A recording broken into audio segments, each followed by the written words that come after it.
ang kayang lira. Ipanin niyo ang trumpeta. Ipanin ang trumpeta.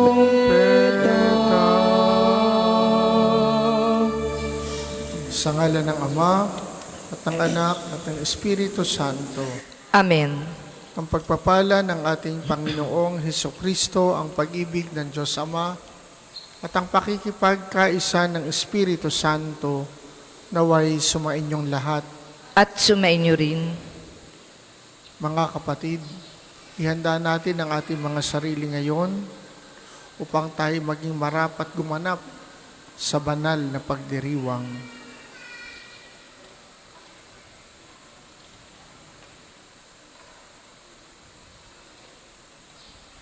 Sinugong tagapagpagaling sa mga nagsisisi, Panginoon, kaawaan mo kami. Panginoon, kawaan mo kami. Dumating na tagapag-anyayang mga makasalanay magsisi, Kristo, kaawaan mo kami. Kristo, kawaan mo kami. Nakaluklo ka sa kanan ng Diyos Ama para ipamagitan kami. Panginoon, kaawaan mo kami. Panginoon, kawaan mo kami. Kaawaan tayo ng makapangyarihang Diyos, patawarin tayo sa ating mga kasalanan, at patnubayan tayo sa buhay na walang hanggan. Amen. Manalangin tayo.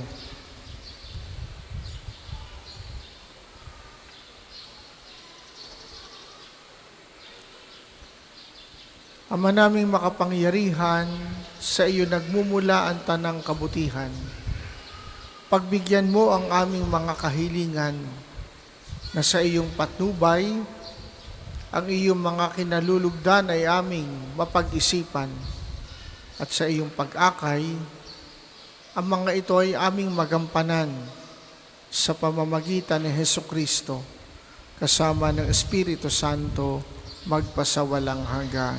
Amen.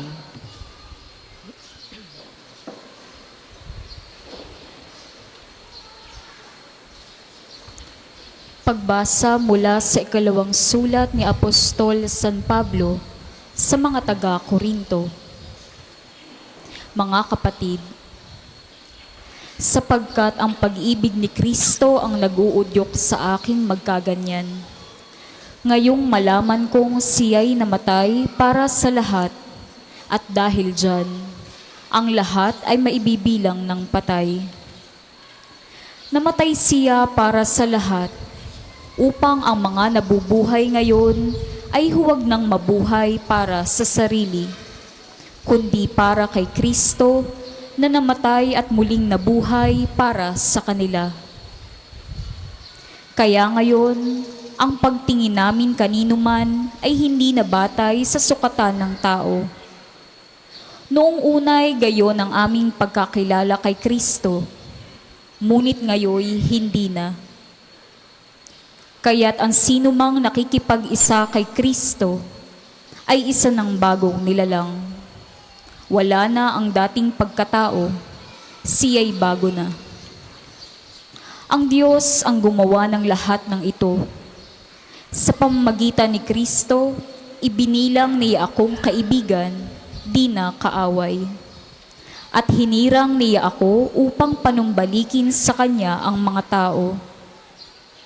Ang ibig kong sabihin, ang tao'y ibinibilang ng Diyos na Kanyang kaibigan sa pamamagitan ni Kristo, at nililimot na niya ang kanilang mga kasalanan. At pinagkatiwala niya sa akin ang balitang ito. Kaya't ako'y sugo ni Kristo, parang ang Diyos na rin ang namamanhik sa inyo sa pamamagitan ko. Makipagkasundo kayo sa Diyos. Hindi nagkasala si Kristo, ngunit dahil sa atin, siya'y ibinilang na makasalanan upang makipag-isa tayo sa Kanya at mapabanal sa harapan ng Diyos sa pamamagitan niya. Ang salita ng Diyos. Salamat sa Diyos. Ang tugon po sa salmo, Ang ating mahabaging Diyos ay nagmamagandang loob. Ang ating mahabaging Diyos ay nagmamagandang loob. Panginooy papurihan, purihin mo kaluluwa. Ang pangalan niyang banal, purihin mo sa tuwina.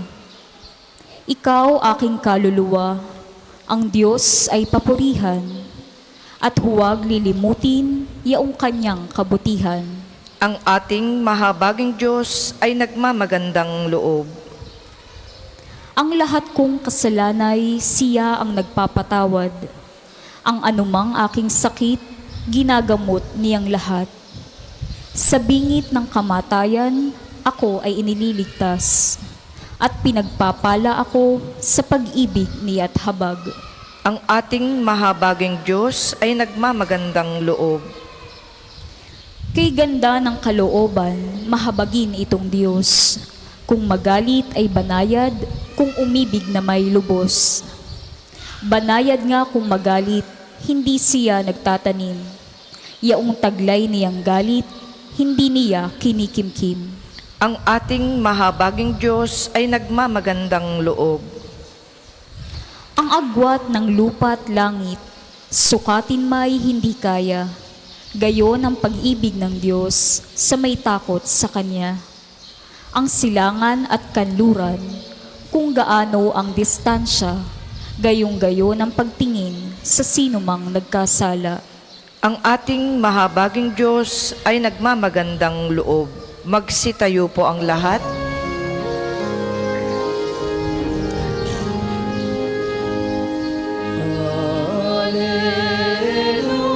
Hallelujah, hallelujah,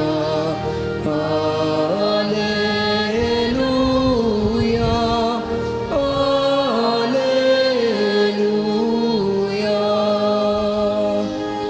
Sa salita mo akitin, ang puso ko't loob. Nang ikaw ay aking sundin. Hallelujah, hallelujah, hallelujah, hallelujah.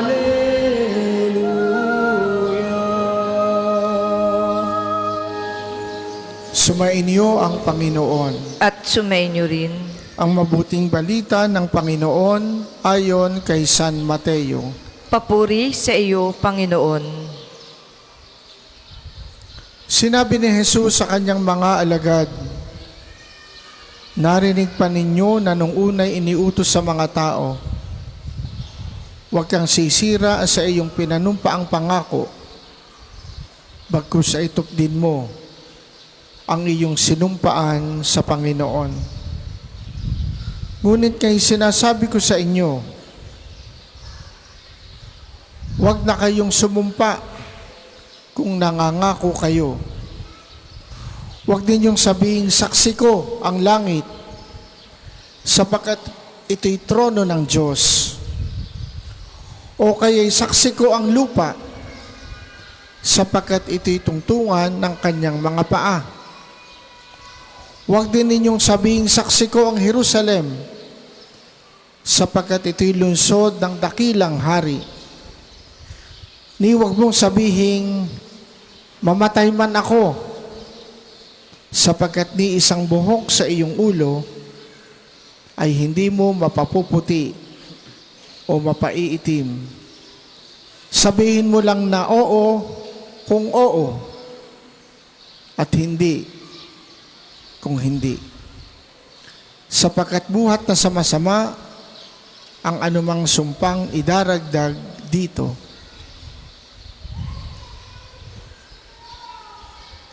Ang mabuting balita ng Panginoon.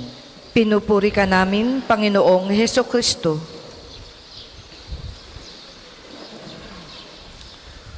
Sabihin mo na lang na oo kung oo at hindi kung hindi. Madali bang magtiwala Siguro sasabihin ng iba, "Naku, Father, nakakadala." Siguro isasagot ng iba, depende naman ho. Sino ang madaling pagtiwalaan at sino ang mahirap pagtiwalaan?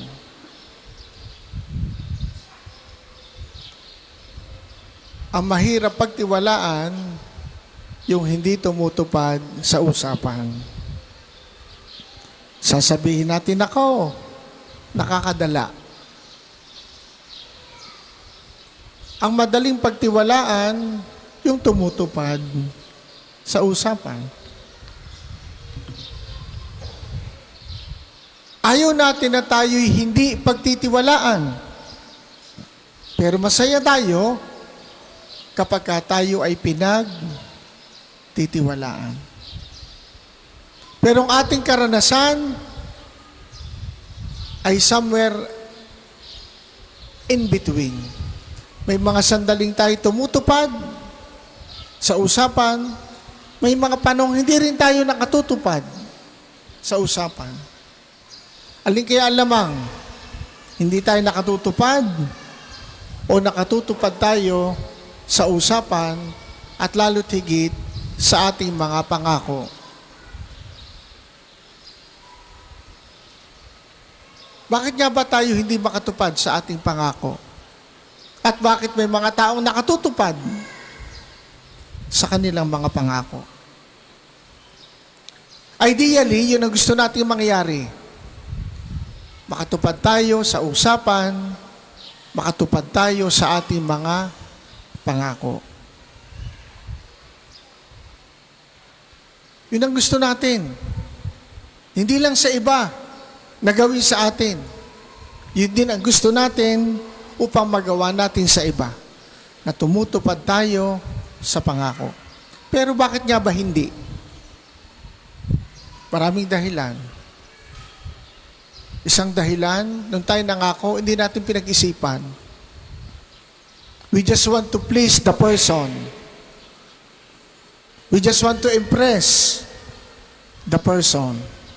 So kahit hindi natin kaya, kahit hindi realistic, nangangako tayo. Kasi masarap sa pandinig, pero nakakadismaya pag hindi na natupad. Pangalawang dahilan, kaya hindi tayo makatupad sa ating pangako, lahat na lang ating pinangakuan. Nag-o-overcommitments tayo. Oo tayo ng oo.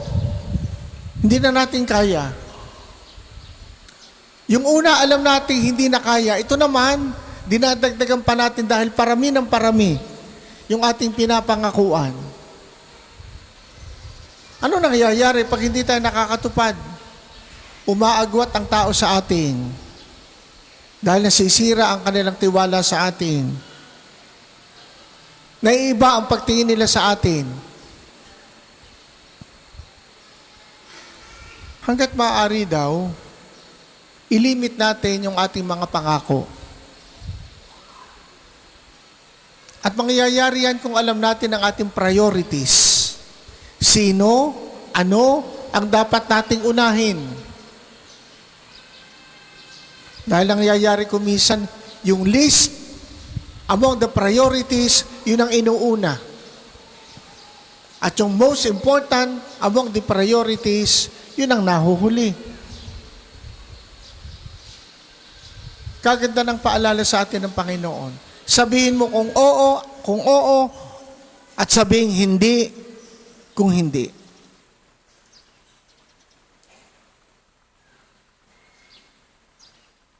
May mga karanasan ding mga tao, karanasan ang tao, tayo marahil, na dumarating sa puntong maging sa Diyos, humihina ang ating tiwala. Marami na ako na-encounter ng Father, nanghihina na po ang aking pananampalataya, ang tiwala ko sa Panginoon. Anong sabi nila? Dami ko na pong hiniling, kasimple lang naman po ng hinihiling ko. Parang hindi ipinagkaloob sa akin. Ba't nasira ang tiwala? Nangako ba ang Diyos sa iyo? Hindi. Humingi ka sa Diyos kahit hindi pangako ng Diyos. Tatandaan po natin sa kasaysayan at magpahanggang ngayon. Ang Diyos ay tapat sa kanyang pangako. Isa sa mga una niyang pinangakuan si Abraham. Anong sabi niya? Ikaw ay magiging ama ng maraming bansa. May asawa siya pero walang anak. Paano magiging ama ng maraming bansa? Ay ni ama ng isang anak. Ay hindi pa nangyayari sa akin. Anong ginawa ng Diyos? Pinagkalooban ng anak si Isaac. Matapos pagkalooban, iisa yon, anak niya kay Sarah, hiningi pa ng Diyos. Sabi ng Panginoon, ibalato mo sa akin yan si Isaac. Kaya naganap yung pag-aalay ng anak doon sa bundok ng Moriah. Natuloy ang pag-aalay ni Abraham, hindi. Si Abraham, nagkaroon ng anak si Isaac nagkaroon ng anak. Dalawang kanya naging anak. Ang mas kilala natin si Jacob. At si Jacob nagkaroon ng 12 anak. At doon nagmula yung katuparan ng pangako ng Diyos. Hindi lang yun, nangako ang Diyos sa bayang Israel na susuguin niya ang kanyang bugtong na anak na si Jesus pagdating ng takdang panahon. Isang dalagay maglilihi at mahanganak ng isang lalaki. Nangyari yun noong unang Pasko. Ang Diyos nagkatawang tao kay Jesus. Si Jesus nangako sa kanyang mga alagad, susuguin ang banal na Espiritu. Ang dakilang kapistahan pinagdiwang natin noong linggo, tinupad ng Diyos. At anong pangako ng Panginoong Jesus? Sa simbahan sa atin, I will be with you until the end of time. Sumablay na ba ang Diyos sa kanyang pangako? Hindi. Pero bakit tayo pinanghihinaan ng loob? Nawawalan pa rin ng tiwala sa Diyos. Ganong ang Diyos ay katiwa-tiwala, kapanay-paniwala, sapagkat siya'y tumutupad sa kanyang pangako. Baka alam lang natin yung ating kahilingan na gusto nating tupdin ng Diyos. Pero yung pangako ng Diyos sa atin na mas malaki kaysa anumang ating kahilingan, hindi natin nakikita. Kaya sumasapit ang sandaling, tila ba nagtatampo tayo sa Diyos, naghahanap tayo sa Diyos. Sapagkat nakikita natin ang ating maliit na kahilingan, pero nakakaligtaan natin, nawawala sa ating paningin ang malaking pangako ng Diyos, hindi lamang para sa ating sarili, kundi para sa ating lahat, hindi lamang para sa ngayon, kundi maging sa kinabukasan. By being too much focused on our little concerns, we lose sight of the grand plan of God for all of us. Nangako ang Panginoon ni ang kanyang anak na nag-iisa, na bugtong, hindi niya ipinagkait sa atin sapagkat ang Diyos ay tapat sa kanyang pangako. Habang ating pinagdinilayan at dinadanas ang katapatan ng Diyos sa kanyang mga pangako, tayo rin sa ating mga sarili, pagsikapan natin maging tapat sa ating pangako.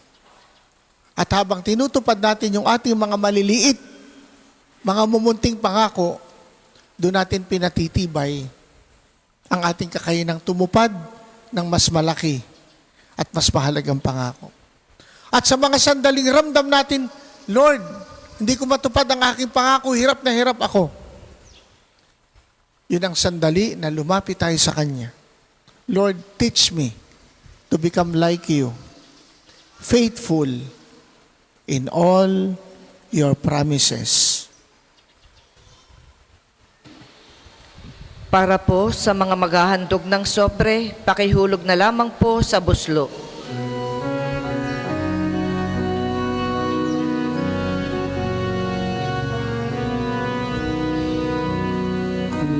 Kunin at tanggapin ang alay na ito, mga biyayang nagmula sa pagpapala mo. Handa ng pagkat inibig mo, ngayon nananalig, nagmamahal sa'yo. Tanda ng bawat puso, pagkat inibig mo, ngayon nananalig, nagmamahal sa'yo.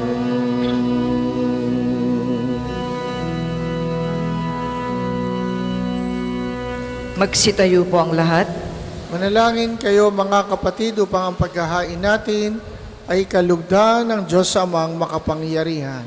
Tanggapin nawa ng Panginoon tong paghahain sa iyong mga kamay, sa kapurihan niya at karangalan sa ating kapakinabangan at sa buong sambayanan niyang banal. Ama naming lumikha, tunghayan mo at kalugdan ang paglilingkod na aming ginagampanan upang ang aming inihahain ay iyong marapatin at ang aming pag-ibig ay iyong pag-alabin sa pamamagitan ni Hesukristo kasama ng Espiritu Santo magpasawalang hanggan.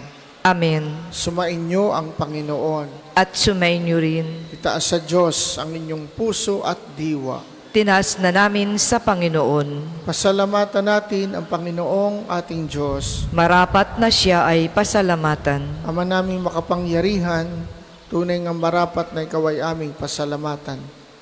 Pinagbibigyan mong ito'y aming maihayag, kahit na ito'y walang anumang maidaragdag, sa kadakilaang sa iyo ay likas.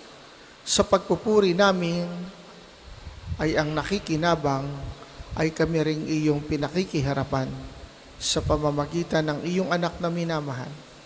Kaya kaisa ng mga anghel na nagsisiawit ng papuri sa iyo, nang walang humpay sa kalangitan, kami nagbubunyi sa iyong kadakilaan.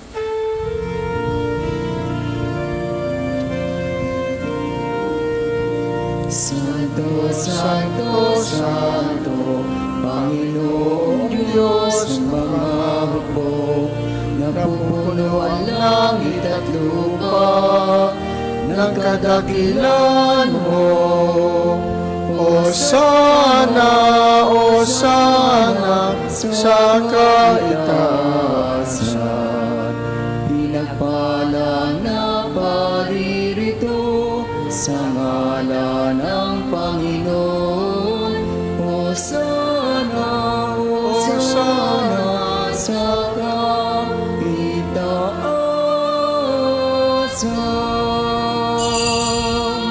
Kung hindi po kayang lumuhod, ay manatili pong nakatayo ng may paggalang.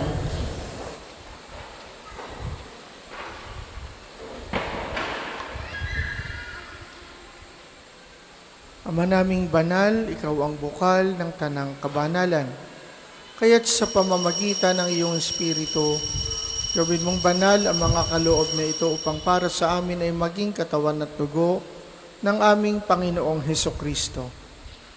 Bago niya pinagtiisang kusang loob na maging handog, kinuha niya ang tinapay. Pinasalamatan kaniya, pinaghati-hati niya yon. Ibinigay sa kanyang mga alagad at sinabi, tanggapin ninyong lahat ito at kanin. Ito ang aking katawan na ihahandog para sa inyo.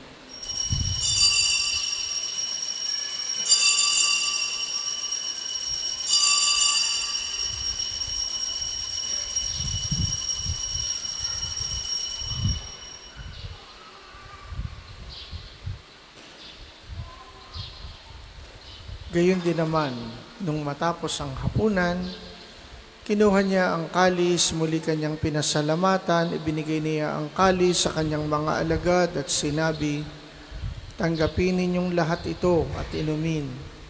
Ito ang kalis ng aking dugo, ng bago at walang hanggang tipan, ang aking dugo na ibubuhos para sa inyo at para sa lahat, sa ikapagpapatawad ng mga kasalanan.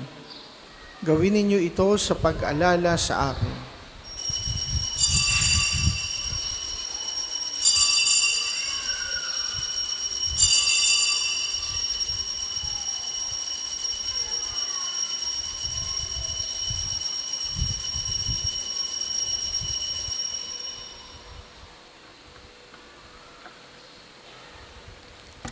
Pagbunyi natin ang misteryo ng pananampalataya. Si Kristo'y namatay, si Kristo'y nabuhay, si Kristo'y babalik sa wakas ng panahon. Ama, ginagawa namin ngayon ang pag-alala sa pagkamatay at muling pagkabuhay ng iyong anak. Kaya tiniaalay namin sa iyo ang tinapay na nagbibigay buhay at ang kalis na nagkakaloob ng kaligtasan. Kami nagpapasalamat dahil kami iyong minarapat na tumayo sa harap mo para maglingkod sa iyo. Sinasamo namin kaming magsasalo-salo sa katawan at dugo ni Kristo ay mabuklod sa pagkakaisa sa pamamagitan ng Espiritu Santo. Ama, lingapin mo ang iyong simbahang laganap sa buong daigdig. Puspusin mo kami sa pag-ibig. Kaisa ni Leon, 14 na aming Papa, at ni Gilbert na aming obispo at ng mga tanang kaparian. Alalahanin mo rin ang mga kapatid naming nahimlay na may pag-asang sila'y muling mabubuhay. Gayon din ang lahat ng mga pumanaw. Kaawaan mo sila at patuloyin sa iyong kaliwanagan. Kaawaan mo at pagindapatin kaming lahat na makasalo sa iyong buhay na walang wakas. Kaisa ng mahal na Birheng Maria na ina ng Diyos, ni San Jose na kanyang esposo, kaisa ng mga apostol at ng lahat ng mga banal na namuhay dito sa daigdig ng kalugod-lugod sa iyo. May pagdiwang nawa namin ang pagpupuri sa ikararangal mo sa pamamagitan ng iyong anak na aming Panginoong Hesukristo. Sa pamamagitan ni Kristo, kasama niya at sa Kanya, ang lahat ng parangal at papuri ay sa iyo, Diyos amang makapangyarihan, kasama ng Espiritu Santo, magpasawalang hanggan. Amen. Amen. Amen.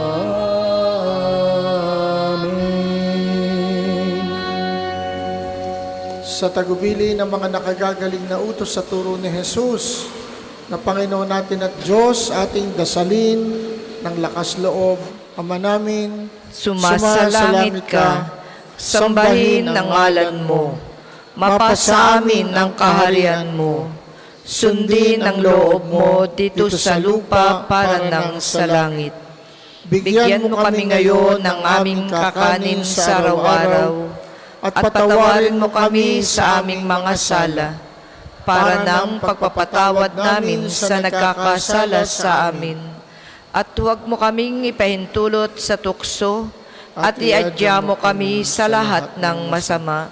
hinihiling namin kami adiya sa lahat ng masama, pagkalooban ng kapayapaan araw-araw iligtas sa kasalanan, at ilayo sa lahat ng kapahamakan samantalang aming pinananabikan ang dakilang araw ng pagpapahayag ng tagapagligtas naming sa Hesukristo. Sapagkat iyo ang kaharian, ang kapangyarihan at ang kapurihan magpakailanman. Amen.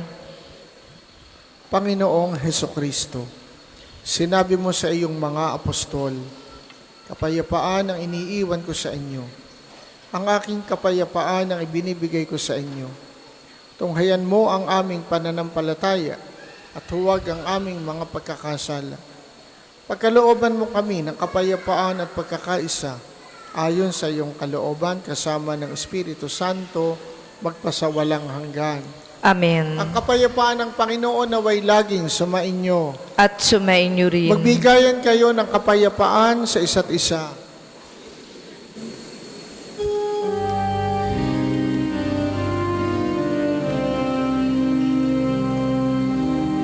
Kordero ng Diyos na nag-aalis ng mga kasalanan ng sanlibutan, maawa ka sa amin, maawa ka sa amin.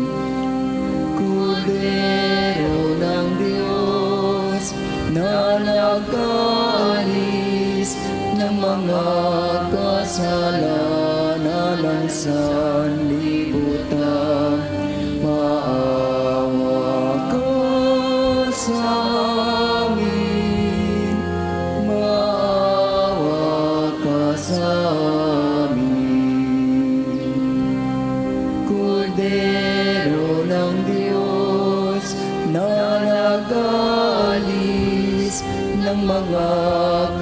kasalanan ng sanlibutan, ipagkaloob mo sa amin ang kapayapaan.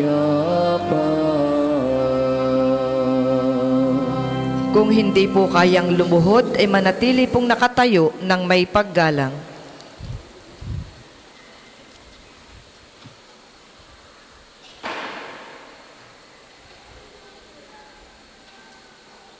Ito si Jesus, ang kordero ng Diyos, na nag-aalis ng mga kasalanan ng sanlibutan. Mapapalad tayong inaanyayahan sa kanyang banal na piging. Panginoon, hindi ako karapat-dapat na magpatuloy sa iyo, ngunit sa isang salita mo lamang ay gagaling na ako.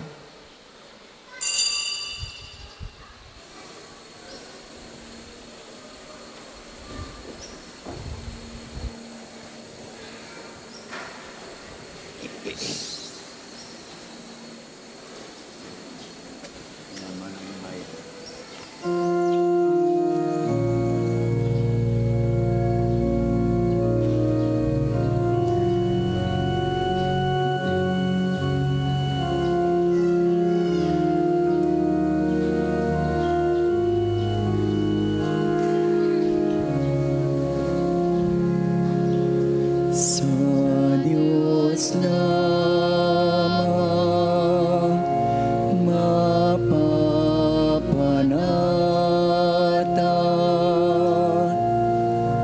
ang aking kaluluwa.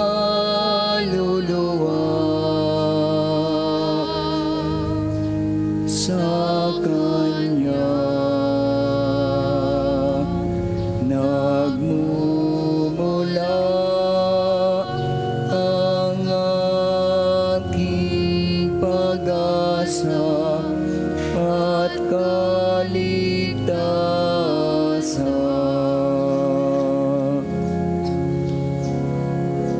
O Diyos, Ikaw ang aking kaligtasan, nasayo aking kaluwalhatian. Ikaw lamang aking inaasahan,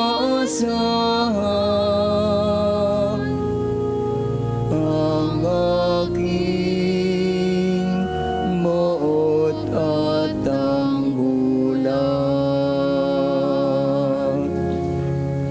Sa Diyos lamang mapapanatag ang aking kaluluwa. Sa Kanya nagmumula ang aking pag-asa at kaligtasan.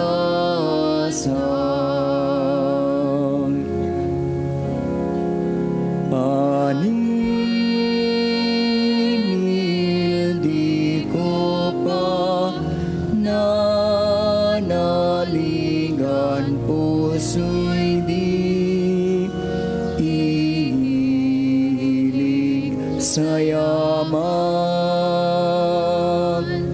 kundi sa Diyos na makapangyarihan, na aking lakas at takbuhan. Ang isasagawa pong second collection ay ginagamit para sa patuloy na pagpapaunlad ng parokya at pambansang dambana ni Santo Padre Pio at para sa mga pangangailangan ng matatanda at may sakit na mga pari ng Archdiocese ng Lipa. Salamat po sa inyong mga handog. Sa na Diyos lamang mapapanatang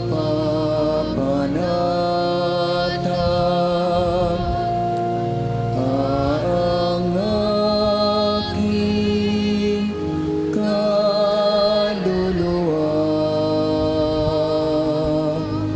sa Kanya nagmumula ang aking pag-asa at kaligtasan.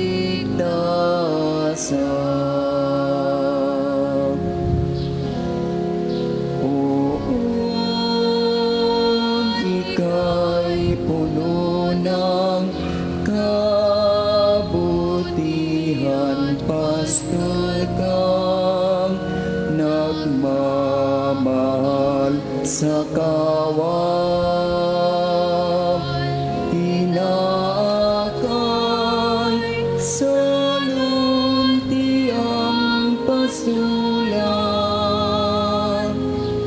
Tupay hanap mo kung mawag likman.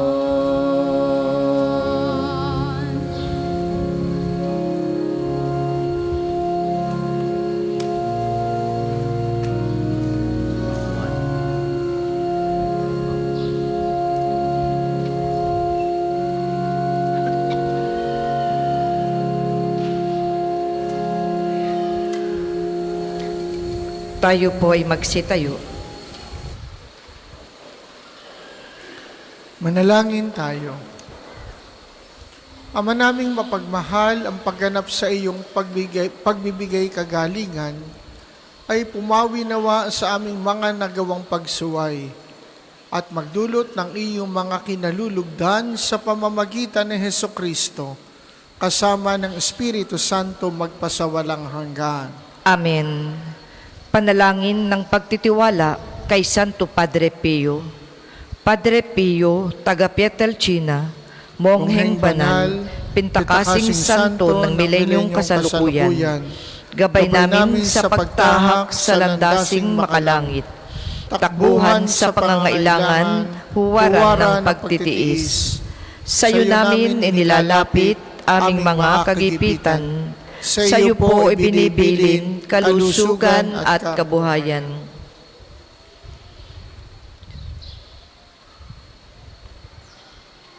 Di man karapat-dapat, kami po ay pagbigyan, bendisyonan at basbasan, maging ganap sa buhay.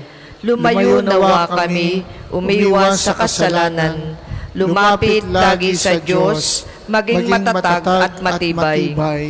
Sa mabuting balita ng pagliligtas, turuan mo kami nawa, sa tuwin ay makinig, magnilay at sumampalataya.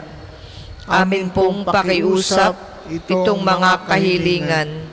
Puso ay nagsisisi, nagtitikang taimtiman. Di na muling magkasala, sunod lagi sa Diyos Amang, kaisa ng Espiritu at ni Jesus na tagapamagitan. Amen.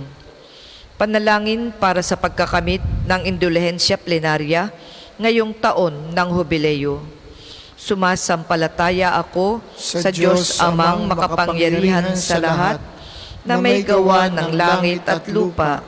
Sumasampalataya ako kay Jesucristo, iisang anak ng Diyos, Panginoon nating lahat, nagkatawang tao, siya lalang ng Espiritu Santo, pinanganak ni Santa Mariang Berhen, pinagpakasakit ni Poncio Pilato, ipinako sa krus na matay inilibing, nanaog sa kinaroroonan ng mga yumao, nang may ikatlong araw na buhay na mag-uli, umakyat sa langit, naluluklok sa kanan ng Diyos Amang makapangyarihan sa lahat. Doon nagmumulang paririto at huhukom sa nangabubuhay at nangamatay na tao. Sumasampalataya naman ako sa Diyos Espiritu Santo, sa banal na simbahang Katolika, sa kasamahan ng mga banal, sa kapatawaran ng mga kasalanan, sa pagkabuhay na maguli ng nangamatay na tao, at sa buhay na walang hanggan. Amen. Ama namin, sumasalangit ka, sambahin ang ngalan mo, mapasa amin ang kaharian mo, sundin ang loob mo dito sa lupa para nang sa langit. Bigyan mo kami ngayon ng aming kakanin sa araw-araw, at patawarin mo kami sa aming mga sala, para ng pagpapatawad namin sa nagkakasala sa amin. At huwag mo kaming ipahintulot sa tukso, at iadya mo kami sa lahat ng masama. Amen.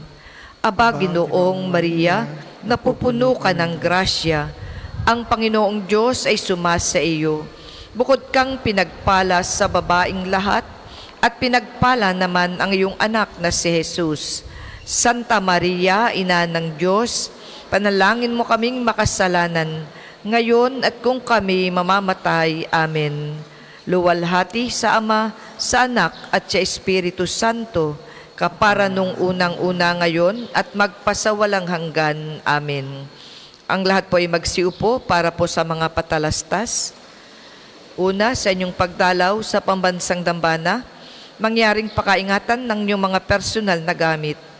Hangad namin ng isang matiwasay at maayos na pagbisita sa National Shrine.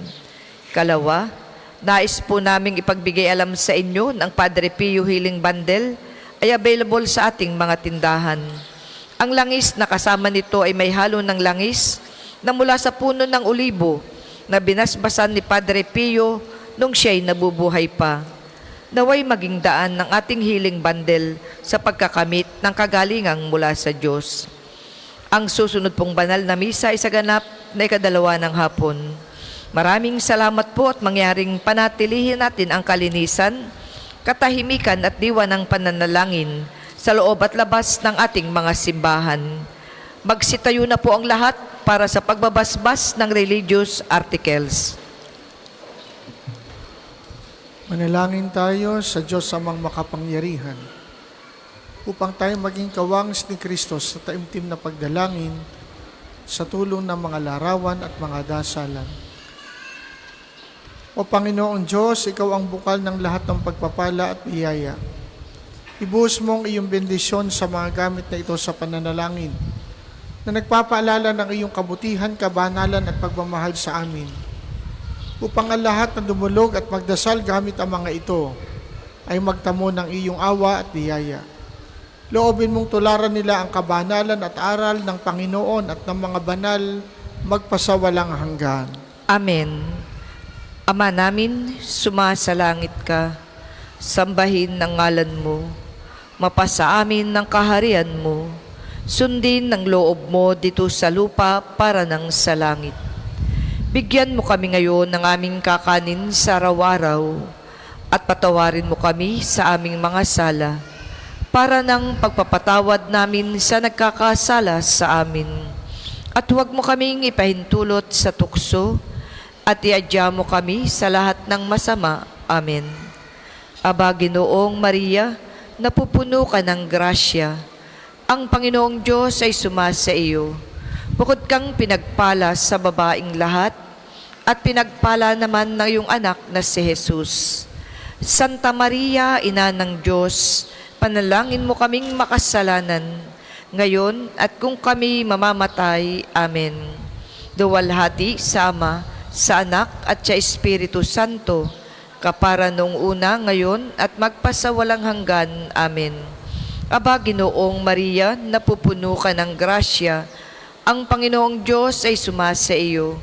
Bukod kang pinagpala sa babaing lahat, at pinagpala naman ng iyong anak na si Jesus. Santa Maria, Ina ng Diyos, panalangin mo kaming makasalanan, ngayon at kung kami mamamatay. Amen.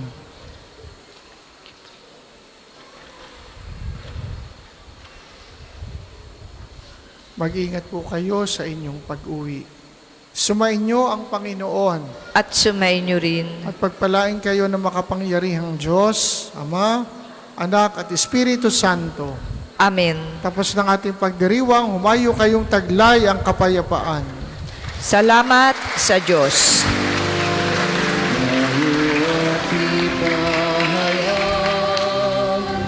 Kanyang pagkakas sa buhay